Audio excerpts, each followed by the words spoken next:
ये है श्रृंगार गौरी का पूजा स्थल, जिसे हिंदू प्रतीक के तौर पर पूजते हैं। दावा यही है कि श्रृंगार गौरी का मंदिर तो मस्जिद के अंदर मौजूद है, वही मंदिर जहां तक जाने की इजाजत हिंदुओं को नहीं है। मांग यही है कि मस्जिद में मौजूद मंदिर में पूजा की इजाजत मिलनी चाहिए। और इसी स्थान को देखकर हमने जो वादी जो थे उनके अभिवक्ता से पूछा, क्या ये आपकी श्रृंगार गौरी यही है? हाँ। तो उन्होंने बताया कि नहीं, ये हमारी श्रृंगार गौरी नहीं है, ये हमारा उनका चौखट है। हमारी श्रृंगार गौरी जो है ये बैरिकेडिंग है, इसके अंदर ये मंदिर का स्ट्रक्चर टाइप का है, यहाँ पे है ये मस्जिद के भीतर। जी, मस्जिद के भीतर वो बता रहे हैं कि श्रृंगार गौरी यहाँ मस्जिद के भीतर है। जी। और पूजा तो पहले से होती रही है, लेकिन श्रृंगार गौरी की, हाँ, जो भी हो उनका, लेकिन मेरे पूछने के अनुसार उन्होंने बताया कि ये उनके, जो कि हमको अंदर नहीं जाने दिया जाता, तो प्रतीक रूप मान के हम श्रृंगार गौरी की पूजा यहाँ करते हैं। ये मतलब बड़ा सा दरवाजा है श्रृंगार गौरी का, मेन मंदिर यहाँ पर है। जी, दरवाजा यहाँ पे है। मस्जिद के नहीं जाने दिया जाता रहा है, तो इसलिए बाहर ही पूजा अर्चना श्रृंगार गौरी की होती रही है। जी, ठीक है। श्रृंगार गौरी की पूजा तो हिंदू करते आए हैं और इसी पश्चिमी दीवार की सर्वे रिपोर्ट बताती है कि यहाँ पर सनातन धर्म के तमाम चिन्ह और आकृतियाँ भी मौजूद हैं।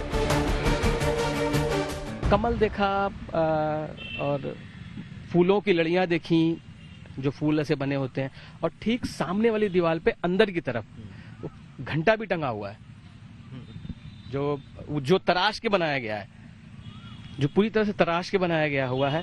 उसकी चैन दिख रही है, पूरी चैन लटक रही है, फिर नीचे घंटा बना हुआ दिख रहा है, फिर उसके बगल कलाकृतियां बनी हुई हैं, जो ये महसूस होती हैं या जो लगती हैं कि हाँ हिंदू संस्कृति से जुड़ी हुई चीज। घंटा किस तरफ है? श्रृंगार गौरी स्थल की तरफ है या मस्जिद की तरफ है? मस्जिद की दीवार पे, मतलब जहाँ पे पश्चिम वाली दीवार पे, जहाँ एंट्री है, जहाँ नहीं है?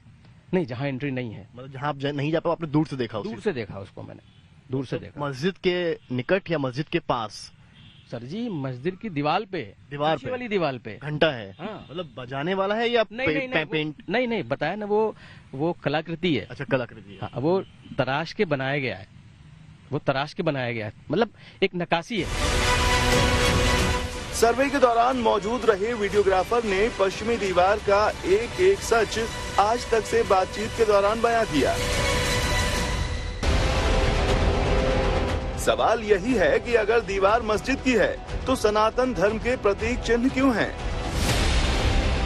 ज्ञानवापी विवाद में कोर्ट कमिश्नर्स द्वारा जो रिपोर्ट सबमिट की गई है, उसमें एक बड़ी महत्वपूर्ण बात सामने आती है। वह यह है कि उत्तर पश्चिम दिशा में जो अवशेष मिले हैं, उनमें देवताओं से संबंधित और हिंदू धर्म के प्रतीक चिन्हों से संबंधित अनेक कलाकृतियां हैं। बहुत महत्वपूर्ण है, क्योंकि उत्तर पश्चिमी दिशा वायव्य दिशा है, जो भगवान शिव से संबंधित है।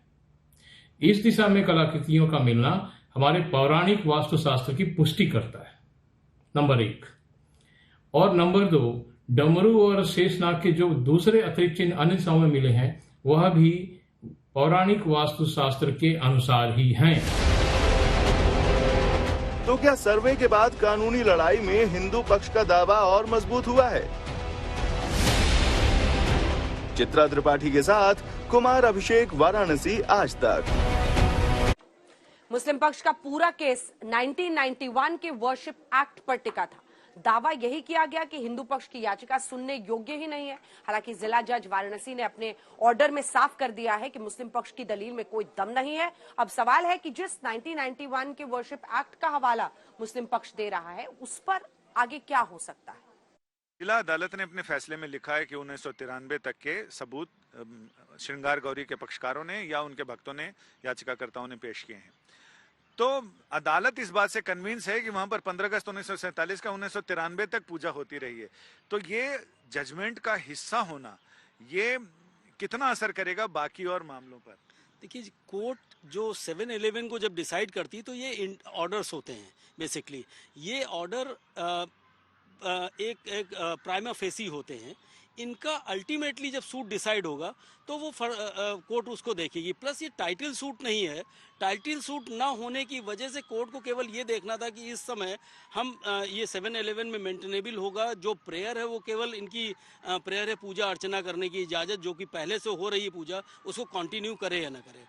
तो ये कहना कि ये जो प्राइमा फेसी कोर्ट ने होल्ड किया है, इन फैक्ट्स को ये नहीं माना जाएगा कि एविडेंस के साथ इसको डिसाइड कर दिया और आगे ये इशू नहीं उठेगा। ये कोर्ट कल भी डिसाइड करेगी, जब जजमेंट फाइनल होगा उसमें ये डिसाइड होगा। तो यानी जैसे ओवैसी कह रहे हैं कि अब तो हर थाने में हर जगह का रास्ता खोल दिया है कोर्ट ने, ऐसा लिख के अपने ऑर्डर में, तो क्या सच में बाकी और मामले ऐसे ही सिमिलर मैटर्स हैं, क्या उसके लिए रास्ता खुल गया है ऐसा लगता है? देखिए, बाकी मैटर में सेम लाइन पर पार्टीज जा सकती हैं पक्षकार, लेकिन जो उनका डिसीजन होगा कोर्ट का वो उनके अपने तथ्यों के आधार पर होगा। इनके तथ्य इसके इस जजमेंट के बेसिस पर वो नतीजे नहीं आएंगे।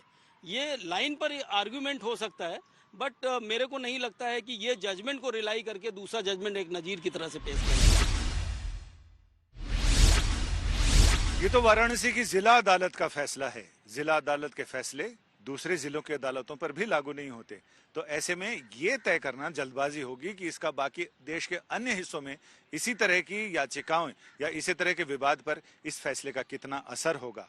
ये बहुत जल्दबाजी है, क्योंकि ये फैसला अभी इसके आगे पूरा मुकदमा लड़ा जाना बाकी है, पूरी सुनवाई होनी बाकी है, और जो मुख्य मुद्दा है उस पर तो सुनवाई जब होगी तो उसमें तो शायद लग रहा है कि सुनवाई होते हुए और फैसला आते हुए कई दशकों लगेंगे।